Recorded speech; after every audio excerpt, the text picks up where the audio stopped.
सर्वम विज्ञान संकाय में विभागाध्यक्ष था, वैदिक दर्शन विभाग का। तत्पश्चात संकाय प्रमुख के रूप में मैंने दायित्व का निर्वहन किया था। उन दिनों प्रायः संकाय में प्रवेश के समय विद्यार्थी लोग मेरे पास आया करते थे और पूछते थे, गुरुजी कौन सा विषय अच्छा है। मेरा एक ही उत्तर होता था कि विषय कोई बुरा नहीं होता है, सभी विषय अच्छे होते हैं।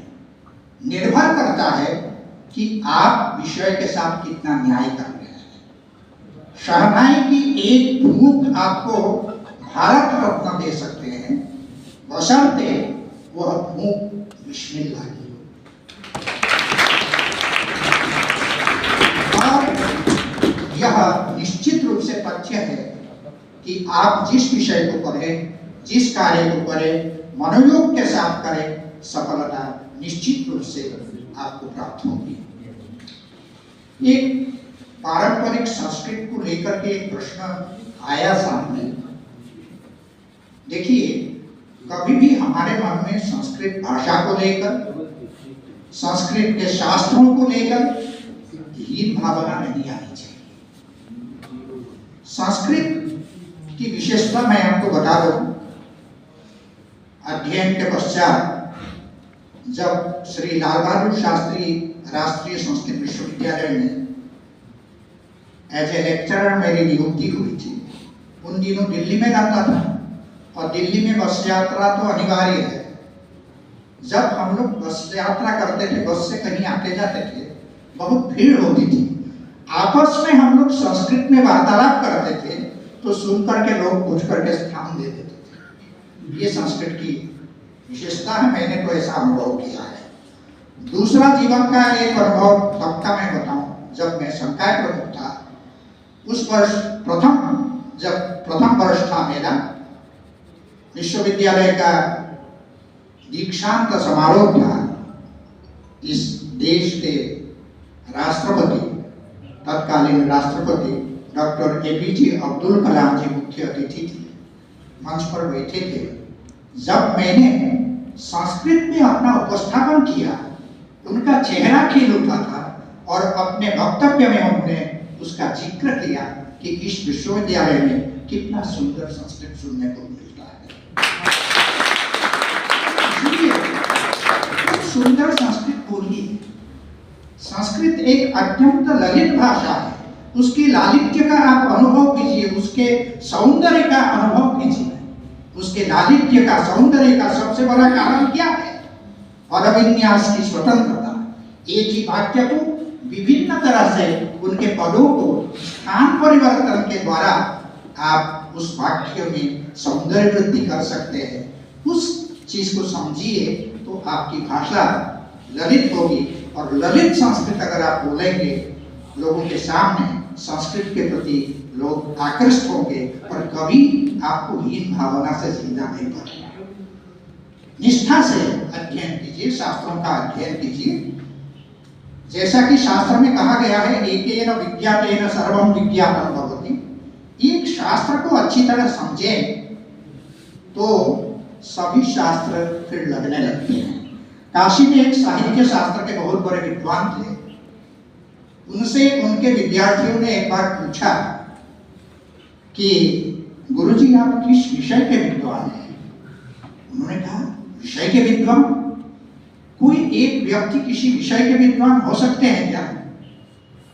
हाँ, अगर तुम लोग पूछो कि आप किस ग्रंथ के विद्वान हैं, तो मैं कहूंगा कि मुझे थोड़ा बहुत काव्य प्रकाश आता है। तो छात्रों ने फिर प्रश्न किया कि गुरुजी, कभी आप न्याय दर्शन की बात करते हैं, कभी बौद्ध दर्शन की बात करते हैं, कभी आप मीमांसा की बात करते हैं, तो कैसे हम न समझे कि आप इन समस्त विषयों के विद्वान हैं? कहती नहीं बेटा, केवल उस काव्य प्रकाश को लगाने के लिए हमें इन शास्त्रों को देखना पड़ता है, क्योंकि उन शास्त्रों को देखे बिना उन पंक्तियों का जो स्वारस्य है हम नहीं समझ सकते हैं। जब तात्पर्य अर्थों के सूचित करते हैं, जब तक मीमांसा शास्त्र का ज्ञान नहीं होगा, तब तक सही व्याख्या उसकी नहीं कर सकते हैं। तद्वान अपोहोवा शब्दार्थ उक्त की व्याख्या करने के लिए न्याय और बौद्ध दर्शन के ज्ञान की अपेक्षा होती है। इसलिए एक शास्त्र को लगाने के व्यास से समस्त शास्त्रों का अध्ययन करना पड़ता है। ये हमारी शास्त्र अध्ययन की एक परंपरा रही है, उस परंपरा का आप निर्वाह करिए। देखिए सर्वत्र आपकी गति अपार होती है।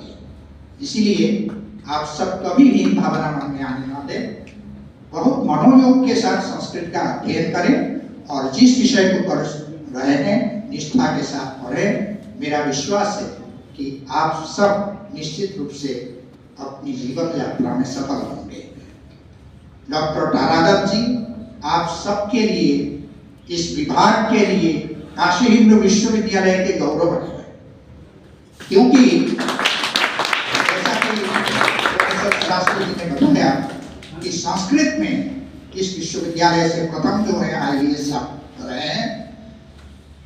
इसके पूर्व संस्कृत के एक IAS इस काशी में, वाराणसी में DM पद पर थे डॉक्टर महेश प्रसाद जी। हम लोगों ने रुइया छात्रावास में, अच्छा, तो उनको खैर हम नहीं जानते थे, लेकिन महेश प्रसाद जी संस्कृत से MA थे प्रयाग इलाहाबाद विश्वविद्यालय से, संस्कृत से ही PhD भी थी और बहुत सुंदर संस्कृत बोलते थे। तो एक बार हम लोगों ने उनको अपने वार्षिक उत्सव में मुख्य अतिथि के रूप में बुलाया था। अब खूब सुंदर संस्कृत में उन्होंने अपना वक्तव्य दिया था। विद्यार्थी जीवन में मुझे भी बहुत लोगों ने प्रेरित किया था, अपने मित्रों ने, कि आप कुछ कंपटीशन की तैयारी क्यों नहीं करते। लेकिन मेरा दृष्टिकोण प्रशासनिक सेवा के प्रति कुछ भिन्न था। भिन्न यह था, जो कभी कभी कुछ प्रशासनिक अधिकारियों की दुर्गति देखते थे। दुर्गति ये है कि अंगूठे छाप जो मंत्री है उनके अधीन उनको काम करना पड़ता है, कभी कभी मन मार करके काम करना पड़ता है, वो हमसे नहीं हो सकता है।